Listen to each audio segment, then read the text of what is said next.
Welcome to The Mountain Gardener with your host, Ken Lane.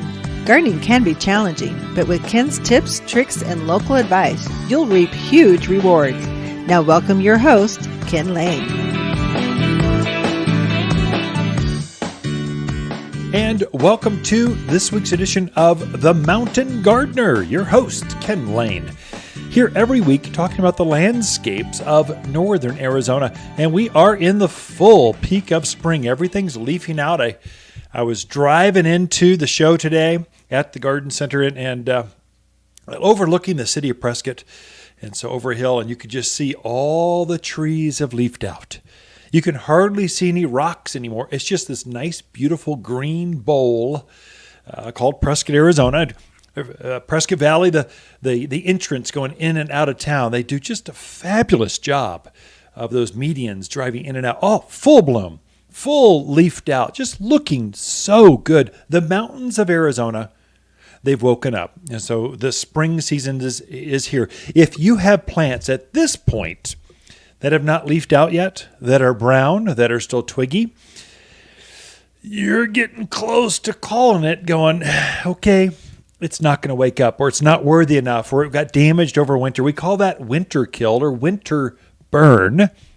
And if a plant last winter, we're talking last December, January, February, had a cold cycle, and if a plant is dry when it's really cold, the cold will kill it. If a plant is moist and it's really cold, it stays alive and vibrant. And so the moisture is what keeps the antifreeze flowing up and down the structure of that plant. And if it gets dry over the winter, if you turn that irrigation off last October, November, and you didn't water until you just turned the system on, likelihood is, because this is all drought related, likelihood is you had some death happen in your landscape over the winter. And that's the reason why the plant got dry. And it was cold, and it killed it off. And so the plants hibernate underground many times, but if that ground is really dry and the root structure can't keep moisture going, keeping it vibrant and alive, you'll get a permafrost, you'll get a frost line that can kill off that particular plant or that shrub or that tree, whatever it is. We're really seeing that the evergreens took it in the chin. Oh, they just really got beat up. If you did not water over the last 6, 7, 8 months, those plants really got hurt. And so the tops are dying out of some plants. Some of the fruit trees didn't come out of it because they didn't have enough moisture. So we're just seeing different things. I would say if that tree or shrub, a deciduous plant, those are plants that lose their leaves in the fall. Typically, those are your fall colored trees. They're deciduous. If they don't leaf out by the end of this month, if you give them 2 weeks, they're not going to. And I hate to tell you that, but they just died on you over the winter, and that is the reason why. Now, it could also be, you get into some weird stuff, the moisture, the drought forces compression of problems around certain plants. So maybe you were watering your plants, and grubs, this white C-shaped kind of worm, cutworms, things that live kind of in the ground or under the bark beetle, Ips beetle, flathead borers. These are the things that they're attracted to your plants because it's dry out there. And they're looking for moisture, and they're looking for moist plants. And so they'll start to attack the root structure, let's say, of grubs. Will start eating the roots on your plants because you're hydrating. It's moisture. You had irrigation going, but you didn't see the damage from the insects. So you really want to protect, look after, nurture your plants. Now, until we get moisture where it just hydrates the rest of the forest, hydrates the rest of the landscape, hydrates everything, and that's going to take a natural event from Mother Nature giving us monsoon rains. Really, that's not going to happen for a couple months. Maybe at least another month away before the monsoon rains happen, the end of June, first part of July. That's when you'll see that humidity go up. Well, that's 6 weeks away minimum. So protect your plants. Watch after. Be very aggressive if you see insects, disease, problems, because what happens is they start to compress down. They start to be, there's less of them, less plants for those things to eat, to live off of. And so they start to compress on the things that are alive. That goes the same way. The poor deer and rabbits, javelina, they are absolutely desperate. The things they normally like to eat, they just aren't up because of the drought. They're being compressed into neighborhoods, into backyards, into your gardens, and they're eating things they would never dream of liking. But they're starving and they're desperate. And so they're eating on things that I've never heard of them eating before. So unless you got them fenced out, you really got to protect things because they're roaming through and eating things they normally don't eat. And so just watch that. But that's what I'm giving you now is permission to call it, going, okay, it's dead. It's not coming back. Time to replace it. And so I'm hearing 7, 8, 10-year-old plants, 20-year-old spruce trees just dying on us because of drought.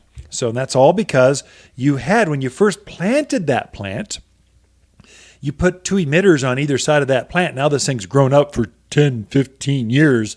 It's got a massive root structure, and those 2 emitters that used to be at the base of the trunk are doing zero good anymore. And so those plants, really, they're searching out your flower beds and the dry wash, or they're looking around the yard looking for moisture, and if they can't find it, it affects them. And so just kind of really protect things. I'm telling folks right now, protect those natives. I don't know if you've priced out what it costs to replace a tree, to have one taken out just by an arborist or just a guy with a chainsaw and a pickup truck. You can spend hundreds, if not thousands of dollars to replace, to take down, to clear out, let's say a ponderosa pine or pinyon pine or just a tree that's out there. So really protect them. You don't really want to have to do that. So I'd say right now too, if you're planting, you are in the peak of the planting season. It's a good time to plant. I was just unloading yesterday a full semi of evergreen trees. We're loaded up with trees. So privacy, that's part of the building boom that's going on. There's a lot of folks putting up houses, and they're pretty tight together. And so we know this is a privacy problem. So we're bringing in plants that can be planted to screen your neighbors out, either from a distance or up close. So we're loading up the garden center. And so it's a good time. They're growing fast right now. But if you're planting, make sure you're not just watering the plant. When you plant that new deodar cedar, spruce, pine, fir, juniper, red tip photinia, a new lilac, whatever it is, a new rose, whatever that thing is, when you're planting that, make sure before you put that plant in the ground, you're actually hydrating that surrounding soil. You really need to water the surrounding soil. If you simply put a plant in the ground, let's say a new deodar cedar, and then you backfill around that with the mulch and do all the things, plant it exactly right, and then you water it, just the plant, what will happen is that dry, crusty, drought-ridden soil around it acts like a sponge, and it just wicks all that water right away from that roots. So literally within the next day, that plant is bone dry. And so unless you hydrate the surrounding soil and hydrate that sponge effect around that soil, it can actually help you keep that plant moist. What folks are doing right now is they're compensating by watering every day. Trees and shrubs, they don't want to be watered every day. They don't like that. They drown. They get yellow leaves. The leaves start to curl. They'll shed some leaves. And so that's all indication that it's over watering. So don't compensate that way. Just saturate that surrounding soil and then water those brand new, the bigger rooted things like a big honeysuckle vine or a big new apple tree or aspen. Those things like to be watered, if they're brand new, maybe a couple times a week with a deep soak. If you're in that heavy clay soil, let's say Prescott Valley, Pauldens, the Cordes Junctions, those real heavy, thick clay soils, they might only need to be watered 1 time a week. Watering every day is a guaranteed way to stress out a plant till it can die if you go too far on that. So water surrounding soil. Got a lot in store for you at this show. We're going deep into your garden questions with Lisa Waterslane coming in right after this. You've been listening to The Mountain Gardener with Ken Lane, owner of Waters Garden Center in Prescott. Join him every week for timely garden advice right for the gardens. Visit Ken where he can be found throughout the week at Waters Garden Center in Prescott. Look, if your mom, wife, or mother-to-be enjoys dead cut flowers and the peace that comes when dining with all those kids, then by all means, take her to your favorite buffet rather than some piece of plastic. But if she really loves her garden, a gift card from Waters makes perfect sense. In reality, you're giving her 90 minutes of peace and quiet while she shops for her own flowers. Waters Garden Center, 1815 Iron Springs Road in Prescott, the place where people who love their gardening moms love to shop. Waters' companion plants in May are Vining Akebia, Indian Hawthorn, Prescott Sunshine Geraniums, and Purple Robe Locusts. Incredible long clusters of purple flowers in May that look just like wisteria flowers hanging from this local bloomer. The 8-inch fragrant flowers cover the tree profusely. Super hardy and drought tolerant with a brisk growth rate of 2 feet in 1 year. It's just the perfect backyard shade tree. You'll find the shadiest trees here at Waters Garden Center, 1815 Iron Springs Road in Prescott. You've been listening to Ken Lane, the Mountain Gardener. Green thumbs learned while working in the Family Garden Center. Now welcome back to the Mountain Gardener. And we are back with Lisa Waters Lane in the studio. She comes each week with her garden questions. What is so funny? We're just sitting here. We do this. We've been doing this for decades. Anyway, Lisa comes in and just shares your garden questions, just what's going on. Now you got me giggling. My goodness. Okay, so happy Mother's Day, belated. Well, thank you. And it was a good backyard barbecue, grilling, time with family. Yeah, it was a great day. Wonderful food. You did your magic grilling, and it was very good. So Lisa brought home an 8-pound fillet. I put it on the rotisserie, tenderloin. So I put it on the rotisserie, and it was magic. You get this herbal thing that you do. Oh my gosh, it was so good. Well, I do that for you because I know you love to be out in the backyard grilling, and so the tenderloin like that takes a couple hours. Yeah, that's right. You do it slow. Yeah. So I figured that would give you all the time you need back there. The guys loved it. Yes. So all the men were back there. Your dad actually got me aside at the very end. So we had grilled, came into work in the morning, went home at like 2, powered up the grill. We had family over at dinner for about 4:30 or 5, and then just stayed until everyone just decided to leave. And your dad's leaving. Harold Waters, he's the founder of the garden center. And so he goes, Ken, you know how special this is? I'm going, what do you mean, Harold? He goes, well, having this much family together, this much family doesn't get together that often anymore. I'm going, Harold, you had a bunch of daughters and I had a bunch of daughters, and I think daughters just naturally come together no matter what. Isn't that a blessing? So we just enjoyed each other. So that meant a lot. Yeah. That your dad, who's 80 something, 80. Yeah. 4, 3, 5, 90. I have no idea. He's not 90. Once you get over like, I don't know, 85, you're all the same age. Yeah, it's all the same age. Anyway, we digress about your Mother's Day. Happy Mother's Day. Thank you very much. It was a pleasant one. Do we have garden questions? We that do we're have asking garden folks? questions. You bet. So Jack is looking for a very fast-growing tree. He has a neighbor building a house behind him. Of course, he wants to block him. Yeah. So he's looking for a fast-growing, easy-growing tree. So evergreen, I gather, or because he said yes, definitely evergreen and fast-growing were the most important. Okay, so those are easy. So I thought he was going to go down cottonwood, willow, sycamore. Those are deciduous trees. They grow faster. The deciduous trees grow faster than evergreens, but then they lose their leaves in the winter, and you're left bare or unprivatized for like 5 months. And so the fastest growing evergreens, let's see if I can go down the list. It's probably deodar cedar, Austrian pine. It's a pine tree. It looks like it's a long needle pine that looks like a ponderosa, only it holds its foliage right down on the ground. I would say Arizona cypress, fast, up to about 20, 25 feet tall. And then it would be spruce. I don't know. It's a whole bunch of other stuff that's not quite as fast, but they're methodical. So you put, like, we used Spartan junipers ourselves. They'd been in 5, 6, 7 years, and they were planted small, and now they're easily 10, 12 feet tall, probably 6, 7 feet wide. We zigzagged them through the front yard, and it's just this big living wall. And so if you've got some time, you can do that. Another idea would be placing a big one, spending the money on a large specimen, put it right where the fence is, and put smaller ones on either side, so you have time to finally catch up. Right. So you can spread the landscape dollars out and get that. Of course, if money is no object, you can just go all big. We've got them all in, so they're all available.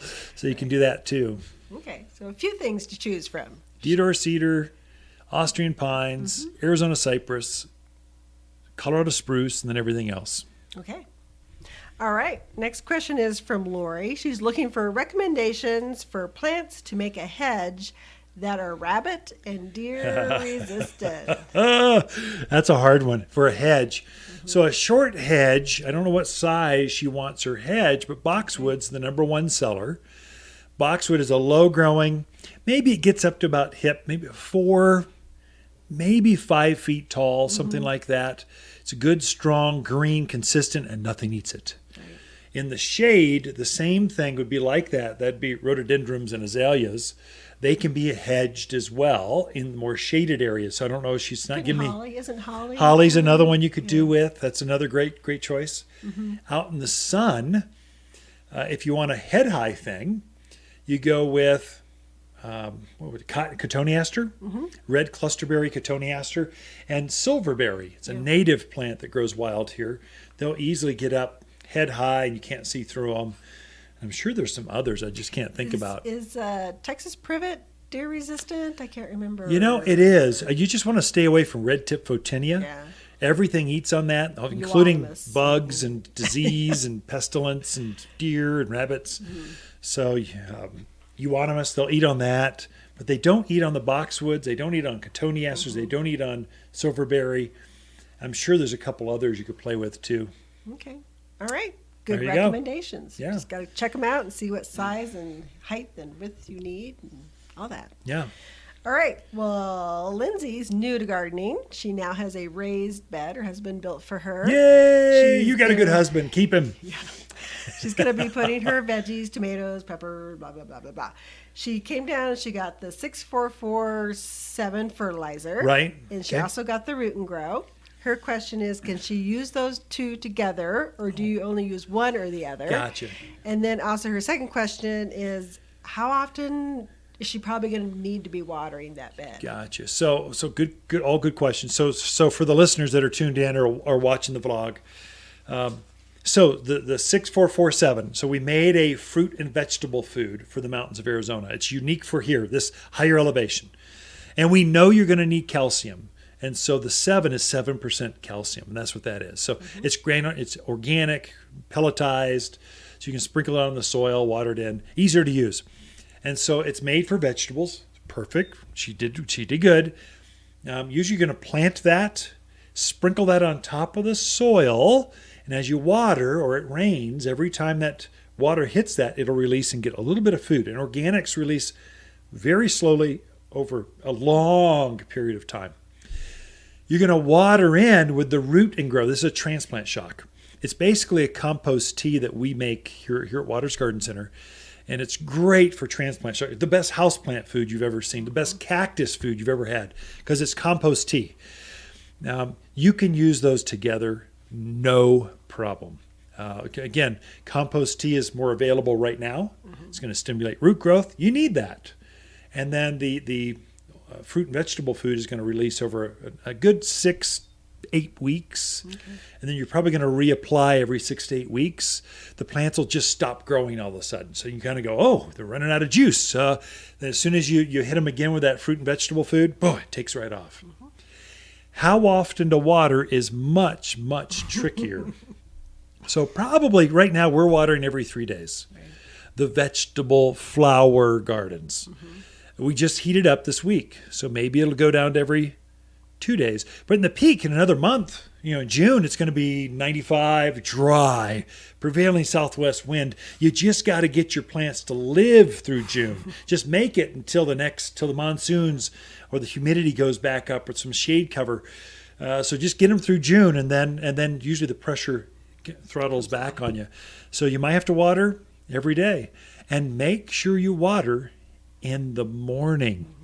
Really, you want to focus, whether this is a raised bed like she's got, or just in the ground, or we're in containers, wherever it is. It's very important to water flowers and vegetables, herbs, in the morning. We're talking dawn. We're getting them hydrated before the heat of the day. I'd say have your irrigation all done by 8 o'clock in the morning, 9 at the latest. So plants are plumped up, juicy, hydrated before they go into the heat of the day. And then try to avoid watering late in the afternoon, evening. That's when all the disease and pestilence cap. That's when bugs, that's when mildew takes over. That's when black spot, verticillum wilt on tomatoes. That's when things happen, when plants are warm and wet and it's dark. That's a trifecta for doom. You don't want that for your veg. Make sure they're dry going in the evening, plumped up and moist going into the heat, and you'll have more success. So we are out of time. Lisa, thanks hanging out in the studio with you, babe. We'll be right back after this. You're listening to Ken Lane, a.k.a. the Mountain Gardener. Ken can be found throughout the week in Prescott at Waters Garden Center. Listen each week as he answers timely garden questions unique to mountain gardens. Waters Garden companion plants in May are Vining Akebia, Purple Robe Locust, Prescott Sunshine Geraniums, and Indian Hawthorn. Wind is no problem for this Indian hawthorn. Rose-colored flowers cover this spring bloomer that often repeat blooms in fall. Dark blue berries adorn this compact bush that takes the wind and soaks up the sun like a native. Perfect for low-maintenance gardens with virtually no pruning, ever. Every backyard should have at least one, and only found here at Waters Garden Center in Prescott. Oh no! My pine trees look terrible! Never fear, Plant Protector is here. Plant Protector? From Waters Garden Center? My Super Strength Protector destroys pine scale, bark beetle, and aphids. Just water into the soil and your trees are protected from the inside out for the year. Thank you, Plant Protector. You can always find Plant Protector at Waters Garden Center, 1815 Iron Springs Road in Prescott. You've been listening to The Mountain Gardener with local expert Ken Lane. Join the conversation every week as he answers timely garden questions. Email Ken a question directly from your phone to his desktop through the web at watersgardencenter.com. That's Waters with 2 T's, gardencenter.com. Now welcome back your host, Ken Lane. So I have a huge shout out to the women in business of the Prescott Chamber of Commerce. They had a luncheon on, when was that? Wednesday of this week. And it's the first time that we've been able to get together as business leaders, as community leaders. And this is focus on women in business. And I had the privilege of taking my 2 daughters, Mackenzie Lane and Caitlin Suspettus. She's my oldest daughter. She and her husband, Jeremy, both work here at the Garden Center. But I took both Kate and Mackenzie to this Women in Business luncheon. I got to introduce them, and we've been in the chamber for many decades. We believe in small business and helping each other, and that we don't have the resources that big business does, and we need to help each other and support each other. And so we get together to help network and hear what's going on, and had a top-notch speaker there just so we could learn. But thank you, ladies. That was super fun. Thank you for honoring me and my daughters. Just they're the next generation, the 3rd generation. They're training to take over the family business and run it for another 20, 30 years. I hope. I mean, these small businesses that have been around for decades, they're not a business. It's a legacy. It's community. It's connections very deep in the community. And so to be able to share and basically gloat over your kids. Kate, I think, they're in their late 20s, early 30s, both of them. I won't say their ages because I might embarrass one or the other. I don't know. Anyway, as a father, I shouldn't do that. So anyway, just thank you, the Chamber of Commerce, and allowing the power women to get together and network, and allowing a couple guys in there as well. That was fun. Things to watch in the garden right now. Things are blooming like crazy. It's been the best lilac here. Oh my goodness, that you've seen in several years. It looks like it's going to be a good fruit year. So apples and pears are heavily fruited. Now those apples and pears, allow them to ripen up. But what you'll want to do with really all of your fruiting plants, mainly your trees, is as they ripen, like apples put on 3 to 5 clusters of fruits on a branch. You don't want all 5 of those fruits to ripen. Really, you want to thin or thumb prune those smaller fruits as soon as you can see. Maybe they're the size of a nickel, no more than a quarter. As soon as you can determine which one of the 5 is strongest, pick off all the other ones. Pears, you come in 2s, 3s, 4s. There are just too many fruits for the root structure to support. So you need to thin off, I would say at least really 40, 50% of the fruit clusters, of those smaller fruits.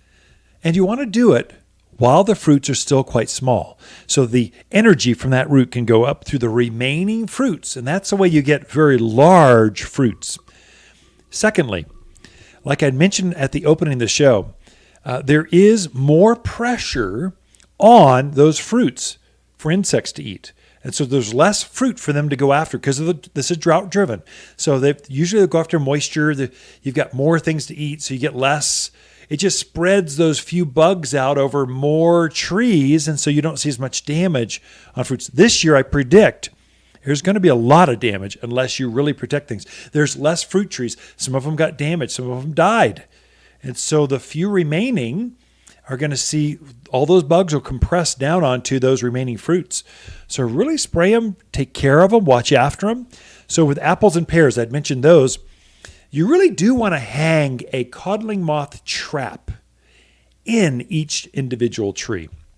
So they come in it's a little paper square. It's got a pheromone in that they're attracted to. And so when they start to lay eggs on your fruits, that's that codling moth worm that eats your fruit. That's what causes that damage to the fruit. They'll come lay eggs there. Well, they don't do it all at once or continually. They do it all at once. So you want to know when they're basically procreating on your tree, on your fruits. And so you hang a codling moth trap. It monitors, and it'll be empty for weeks. And all of a sudden, over like a one week period, it just fills up. I mean, the whole thing's covered. Where'd they all come from? That's when you know to spray them. There's an organic spray you can take after them and obliterate them. So you really want to be proactive on this. You don't just want to be just be nonchalant about this. Really go after things because the drought causes more damage quickly because of the lack of there's less things for things to eat. They're going after moisture. They're going after the food source. Anyway, same with your butterflies. Now is a time to really put milkweed out there to help them, to put coreopsis and pentas. There's less flowers in nature that they can go eat from. So if you put any amount of flowers out there, they're all going to come to your back patio. They're all going to come into your yard. So hummingbirds, butterflies, monarchs, painted ladies, swallowtails, they're all going to be. So I'd encourage you, if you got kids at home, it's so easy to attract wildlife without a feeder or anything, just with a few key flowers. And we can help you isolate which ones are best. Pentas, we just came in this week. So pentas are a small annual flower, the best butterfly. They can't resist pentas. And so it comes in lots of colors and can help you isolate and bring in more of those floating garden creatures in your backyard. The Mountain Gardener, your source for timely garden advice right for higher elevations. Guaranteed to make a difference in your yard this season. Gardening and you don't know where to start? Water's in-home garden service comes to you and identifies what you have and how to make it better. Design advice, water strategies, vegetable and flower gardens, soil and food needs, and problem solving. Always problem solving. You'll instantly be a better gardener. All for just $200 of expert time with a coupon to fill your garden dreams without ever leaving home. In-home garden consultations from Waters Garden Center. We can be at your home this week. Waters Garden companion plants in May are Indian hawthorn, purple robe locust, Prescott sunshine geraniums, and vining akebia. Akebia is a super vigorous vine with dangling fragrant flowers. She proliferates up arbors, pergolas, fences, and stunning as a ground cover to retain hills. One of the fastest growing evergreen vines you can plant in the gardens. You'll only find the hardiest vines at Waters Garden Center, 1815 Iron Springs Road in Prescott. You're listening to The Mountain Gardener with local expert Ken Lane. Mountain gardening is very rewarding, with a few Ken's tips, tricks, and garden shortcuts sure to turn your thumbs even greener. Now welcome back to The Mountain Gardener.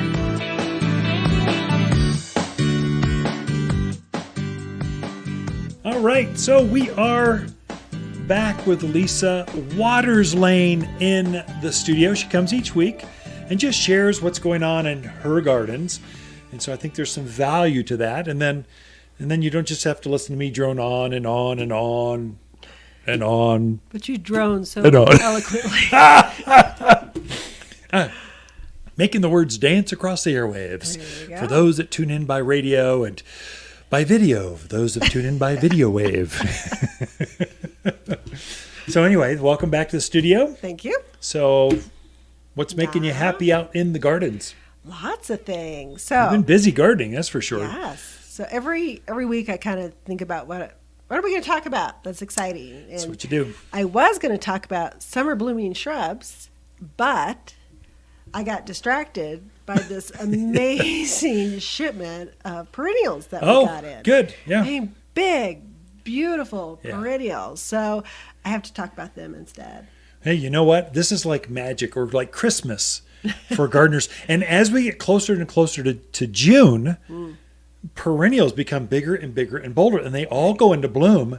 The month of June is perennial month, really. So, and we're right there, just like days away. So, yeah, everything gets bigger. The shrubs get bigger, the roses get bigger, and the perennials, those plants that come back every year, get bigger. So, yes, we had some beautiful ones come in, so I thought I would kind of hit on those for people who are looking for some amazing perennials to put it in their yard. And you're right, perennials come back every year, bigger and better. And that's the great thing about them, is you're not replanting again and again and again. So, once and done. Once and done. So we got some echinacea in, or coneflower. Finally. And they're in bloom? Please tell me they're in bloom. Well, they're close. Yeah. They're close. But the plants are gorgeous, big and green and full, and they will be blooming in no time, as warm as we are. And, you know, gone are the days with just the purple echinacea. That used to be, everybody had a purple echinacea in their yard. But now they have so many different colors, from the Cheyenne Spirit, which I think is probably my favorite because it has the yellow and the orange and the red all in the same plant. So you're getting a variety of color. So that's probably my favorite. But we also have the powwow berry, which is a pink color, adobe orange, which is a really nice orange, tomato soup, I guess you can guess red color. Tomato, like Campbell's red. We have butterfly Julia, we have Lalani in, so lots of nice different varieties to choose from. More than just the plain old purple that you can put out there. I like purple. You do? Yeah. Okay. Well, we don't have purple. It's so yesterday. We've got 5, 6, 8 more different new ones. Yes. And coneflower is a great butterfly magnet. So great for those pollinators out in the yard, and pretty animal resistant. Yeah, animals, and it does attract birds because it's a seed source for a lot of your smaller winter birds especially. Right, definitely. So you got to come get some of those. We also got several different varieties of lavender. That they're ones that you just are not going to find everywhere. We got the big time blue, which is probably one of the bigger blue growing taller lavenders out there. We got phenomenal, which has a cold hardiness of some ridiculous, that's like awesome. negative That's 20 good. or something. So it's a great one for our areas, for our winters. Is that an English variety, or what? Why is it so hardy? I think it's English. Yeah, it makes sense. So it's English generally are the hardiest. They must have found something from North England or something that's crazy hardy. But it's a good one for here. And then my favorite is the Platinum Blonde, which is actually a variegated lavender. Oh, neat. So it's kind of a yellow-green on it with that same real pretty blue flower. And it actually has a pretty good hardiness as well. We have that one on the side patio. I planted it next to the stairs going from the top, from the driveway down. And I wanted the lighter color in our herb garden. So when people are leaving backyard barbecues or backyard parties in the evening, the lighting will pick up on that lighter, brighter foliage. And so it almost glows in the dark. If you have any amount of moonlight or light, we've done that with Santolina, other light-colored plants to help guide the path so people don't stumble up to the driveway. Right. And speaking of that, so reminded me. So we got some, it's called Fire and Ice hosta. Oh. Words escape me. So Fire and Ice hosta, beautiful because the white part of it's variegated, white and green, but the white part of it is so dramatic. It really, really shows up nicely. And I took those and I put them in front of a heuchera we got that's called Rio. So the Rio is like this red that just glows out there. Everybody walks by it and goes, oh, what is that? So I took that and then I put the Fire and Ice hosta in front of it, and it is such a nice look. Do you know what the number one perennial in the country is? Not Prescott, Arizona. In the country. Hosta. Yeah, that's hosta. Yeah, mainly because the East Coast, they tried the whole thing. But we sell quite a few hostas here for nice shade. Spot. Yeah, they're great. Yeah. And the thing about the Fire and Ice one, which would be so nice in a shady spot, is that white is going to just really pop out there in the shade. So you got to check those out. We also got some other heucheras, the lime heuchera, a berry one, and they are big and beautiful. Nice. Oh my That's gosh. exciting. I love June and perennials. It's great. Another thing I noticed that's really coming along with the heat, the crepe myrtles and the Rose of Sharons are going crazy. The chase tree. Going crazy. These summer plants, they've been holding back. Right. They didn't want to grow. It was too cold. They were just whining about being so cold. Now it's finally warm. They're just taking off with new growth. It's just, they're in bloom yet, but they're just right there. But now's the time to get them because when you get them in your yard, get them acclimated, and you're going to get to enjoy the blooms instead of the nursery getting to enjoy the blooms. That's true. So it's a good time to put them out. We also got a Shasta Daisy in called Real Charmer. Oh, sounds pleasant. It's a real charmer. It's kind of it's a creamy yellow color. Oh, neat. That's unusual. Yeah, wow. Just a real pretty double kind of bloom on it. Yeah. Real creamy. It's very attractive out there. And then we got several of the upright phlox. So people have been asking for those, and it's just been too early, but we got flame coral. We got pink eye, which I thought, well, that's a stupid name. Terrible name. What man just chose that one? Who did that? But we have purple eye, and then we have flame red in the upright phlox. And we have not grown those in our yard, so I can't remember, are they more shade sun? Sun, full sun, bright sun, knee high, nothing eats them. Hummingbirds love them, butterflies all over them. It's a great, hardy, tough phlox. Anytime you see the word phlox, creeping phlox, tall phlox. It's a good plant for here. Phlox.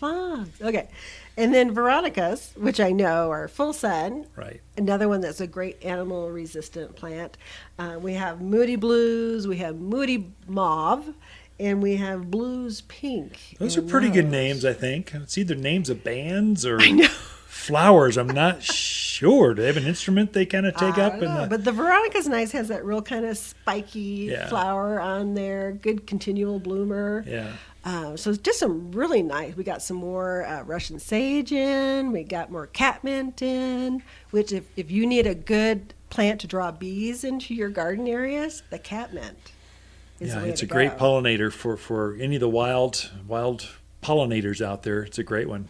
And animals don't eat that. So javelina, deer, rabbits, pack rats, whatever. They don't eat catmint. They do not. They leave that sucker alone. Even cats don't eat catmint. I don't know why they call sure? it catmint. I don't know why they do that. It's not catnip. It's catmint. No, It's different. It does kind of look a little similar. Sorta. It's more blue instead of green, but Maybe not. I don't know. we digress. Some really nice succulents in, some autumn joy sedums, some nice stone crops in, good color to them, good size to them. That's what I love about this crop that just came in, is the size is spectacular on them. If you are going to plant perennials now through about July 4th, you will have your best selection They'll be in full color.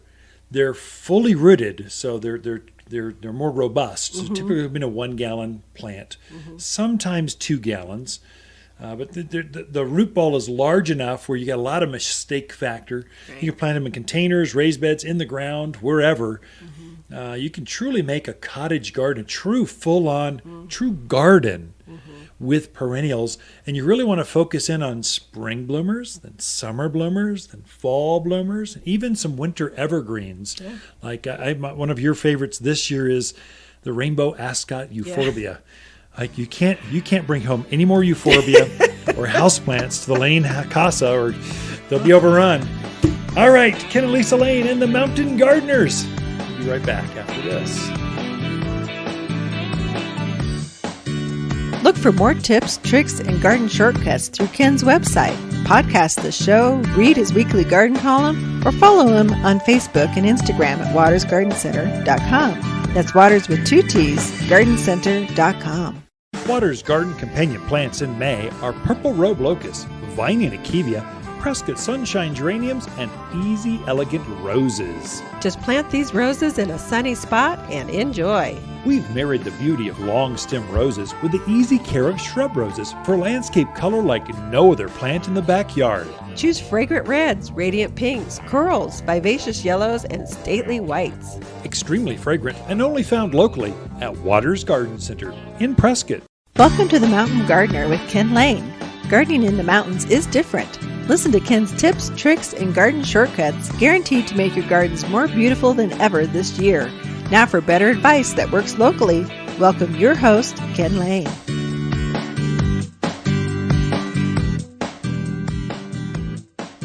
So my roses went into bloom this week. I've got a row of Cecil Brunner shrub roses. Actually, they're kind of like climbers, only I've let them go up to be about 10 feet tall and 10 feet wide. They are magnificent, covered.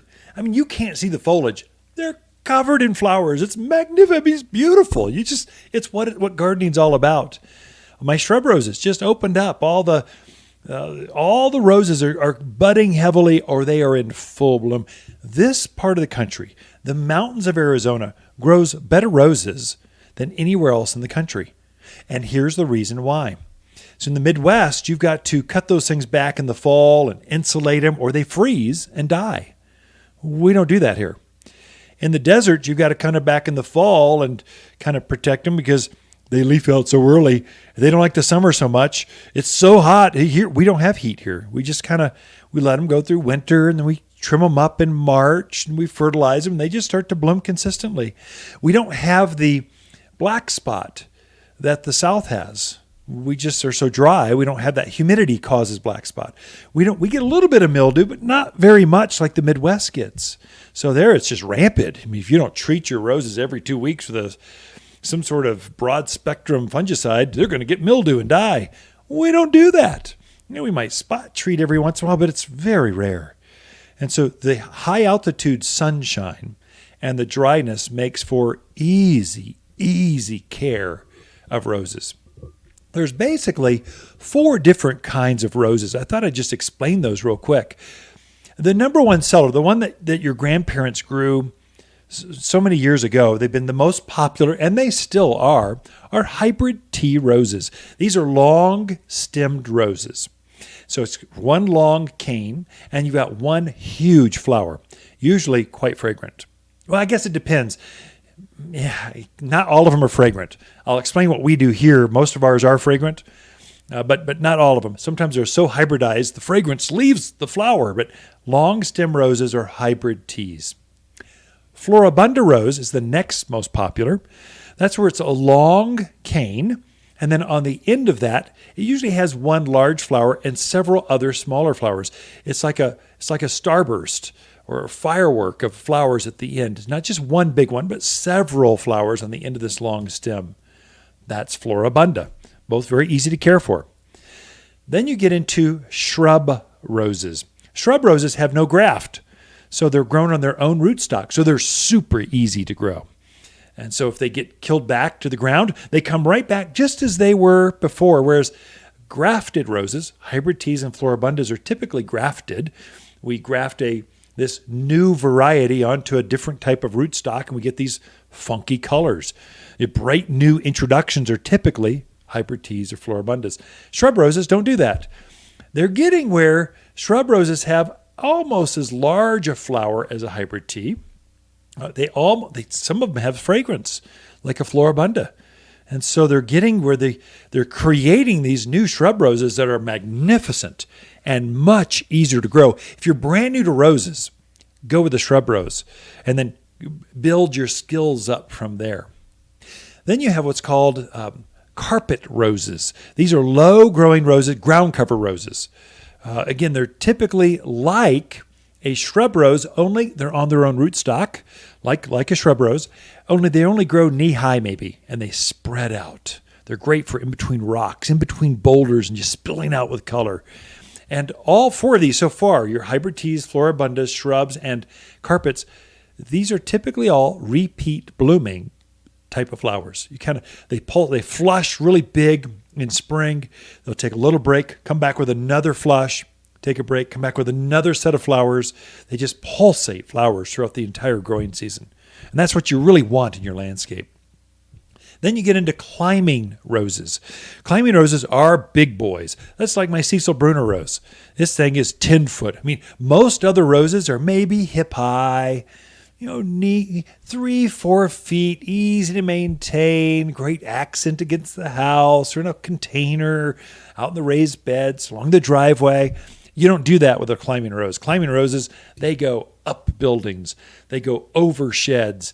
They go down fence lines. These are big climbing roses that are magnificent. And so typically they've got a flower. Well, they can have different size flowers. I was thinking they were bigger like a hybrid tea, but really they can have small ones, big ones. There are all kinds of colors, lots to choose from. Most are repeat blooming. So they just keep pulsating flowers throughout the season, which is beautiful. And so how you use a climbing rose, like a barbed wire fence. I had a very long driveway coming down from the barn, and so barbed wire was there along the driveway, and I just was ugly. I wanted something pretty there. And so part of the fence, I grew grapes. The other part grew roses. And it was like this, welcome home. I'm so glad you're here, master. Have some grapes, pick some flowers, take them to the kids. It was just welcoming. That's how you use climbing up that dry cinder block wall that's along the house, and you got this kitchen window looking right into the block wall. That's a perfect place for a nice climbing rose. Gets up 6, 7, 8. It'll go up that 6-foot fence and go up a little bit more, and it just be beautiful with nice color. That's how you out an office window that's in that back bedroom look at the neighbor's woodpile or shed or their bedroom. That's a great place for a trellis and a nice climbing type of rose. Then that's the 5 types of roses basically. You can get into some really funky, weird things like English roses, David Austin's. But really, the other one that's popular that you see often, tree roses. Tree roses are rather unusual because they'll have a double graft. In fact, we've got some that have triple grafts. They've got 2 pom-poms, a rose, then another graft, a tree growing on top of the tree, a double pom-pom. They can get really funky and fun and interesting and very artistic. Tree roses are grafted onto a special rootstock. We're getting rootstock that takes clay soils, so it's a preferred for us here in the mountains of it. So we're selecting the roots, graft that rose on there, and then we'll graft on top of this big trunk another type, the desired rose color that we want to see. So you'll have 2 grafts on there. Trees grow really well here, probably better than anywhere else in the country. Most other parts of the country, the tree rose will die out in the winter unless you do some crazy stuff to protect them. Here, we don't do that. We just don't get that. We don't get that cold. So it's so easy to care for. You'll trim it back because this tree, we've got some that are maybe 3 foot high and kind of head high. And so there's 2 different heights here, lots of colors. You'll let them grow, and you'll get a crown on them or a head or the top tree part. You'll let go 3-4 feet large. Then every March, you'll trim them back and get them back under control, fertilize them, they'll come right back into bloom. Here's another trivia thing. If you want your rose to bloom at a specific date, let's say for a wedding or backyard party or neighborhood gathering, you want your roses to be in full bloom. You take that date, back it off by 45 days. That's the secret, 45 days. If you prune back that rose, take all the roses off, prune it back real hard, fertilize it heavily, you can almost count on it. 45 days later, it will be in full bloom. And so just like that's how we time. We just had 1,300 roses show up here at the garden center, here at Waters Garden Center here in Prescott. And they were every one of them, in full bloom. And so we've sold hundreds, literally in just a week, hundreds of them. And the way we do that is we want this to be ready by the last week in April, back it up by 45 degrees, prune them back, fertilize them, and they will come in, no matter how many we order, all of them will come in full bloom. You can do the exact same thing in your yard. It's all about, and you're not using Miracle-Gro food, that kind of stuff. You're using actual real, like rose food. In fact, if you're having bug issues, right now your roses are getting black tips or curled leaves or crinkled leaves. You should really be fertilizing that with a rose food with systemic. There's a special food for that, for roses, that keeps the bugs out and nurtures and encourages rose flowers. You almost need both if you're growing nice roses here in the mountains of Arizona. Rose food with systemic is your secret to cleaner, better, healthier roses. You're listening to local garden expert Ken Lane, the owner of Waters Garden Center. He can be found throughout the week at Waters Garden Center, located in Prescott at 1815 Iron Springs Road.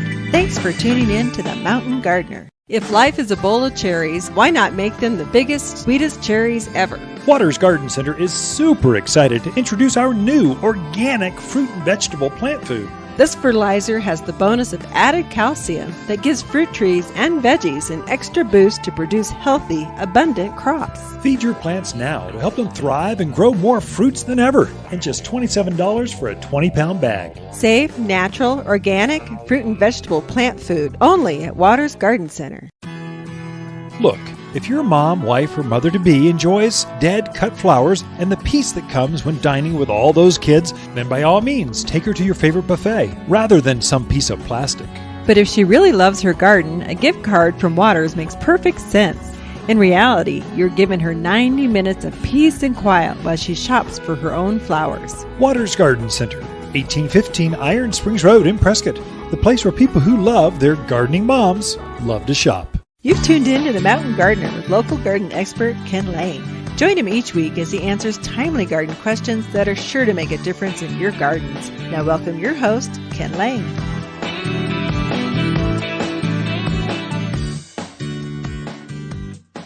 So I worked all weekend last weekend at the Garden Center. Mother's Day weekend's kind of a peak. Between Mother's Day and Memorial Day is just...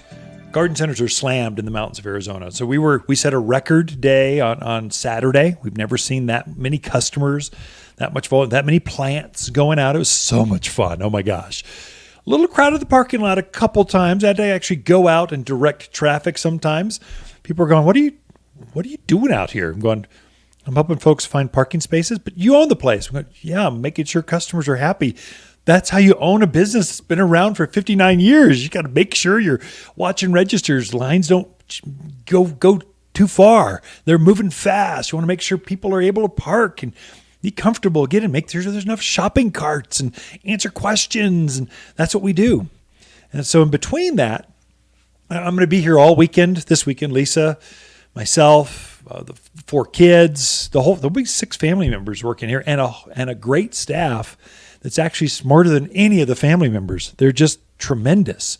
They're the ones that are growing the plants, that are placing the orders and making sure they come in right and help us manage that inventory in the plants. They just know stuff, and they're here helping folks. And so over the weekend, what I did last week, I'm going to do the same thing this week. I had a top 10 list, top 10 plants. So if you're new to the area, please come in and visit. It's free. It's a 2-page thing. I actually created it for our employees, but I find customers think it's the best thing ever because you come into a garden center and there's all these beautiful plants. You go, where do where do I even start? Oh my gosh, there's too many perennials, too many annuals. What are fruit trees? Which shade trees? Which evergreens grow here? I need a flowering shrub that's knee high. I created a list that's the top 10. By no means is it all 10. It's just the most popular plants that people grow here in the mountains of Arizona, within the central highlands area. So people, we sell to folks from Seligman and Ash Fork all the way over to Sedona, Camp Verde, Cottonwood, and obviously the 6 and 9 Cordis Junction, Dewey, Mayer, Prescott Valley, Prescott, and all the way out to Baghdad, Hillside, Skull Valley, everywhere. We're drawn. And so these are the plants that are most popular in this region. And so it's the top 10 fruit trees, top 10 evergreen trees, top 10 shade trees, top 10 knee-high shrubs that bloom, top 10 knee-high shrubs that are evergreen, top 10 head-high shrubs for screening, top 10 privacy screens. It's just top 10. It doesn't give you descriptions by any means. It just says, here's 10 plants, the botanical and the common, and here's what people are about. And then you go out and research where they're at. I'll be handing that out this weekend under the lower greenhouse. I try to answer the phone. It kind of gets hard sometimes, but I take the phone pressure off the crew, and then I just answer questions. And then I kind of quarterback. Okay, so you're going to go that way. That's where all the privacy things. You're going up to talk to Amy in trees. She's my tree expert. Or Kevin over in flowering shrubs, and they're taking that zone. And I just kind of guide people in the right direction. Hand out the top 10 list. They're free. I printed out about 60 of them or so here at the Garden Center. I'll be here Sunday morning, and just helping folks know where to even start. It can get confusing sometimes. Really, you start down the driveway to the front door. Then you landscape the back patio where you're enjoying that vista, the privacy. Then you start blocking out neighbors so they can't see you in the hot tub or eating on the back patio. Then you go out in the yard and that kind of stuff. So you always start with trees first, then you go to shrubs, then you accessorize with flowers. There's a process. It's methodical. There's a way to do it. So you don't want to take on the entire landscape at once. You want to take on sections. Do that sections. And so that's where it pays to take a camera phone or iPad, take a quick picture, and then come in and ask for ideas. We can help you with that. So Ken and Lisa Lane, we're here at Waters Garden Center throughout the week. We love talking to fans of the show, and we're here to help you in your backyard as well.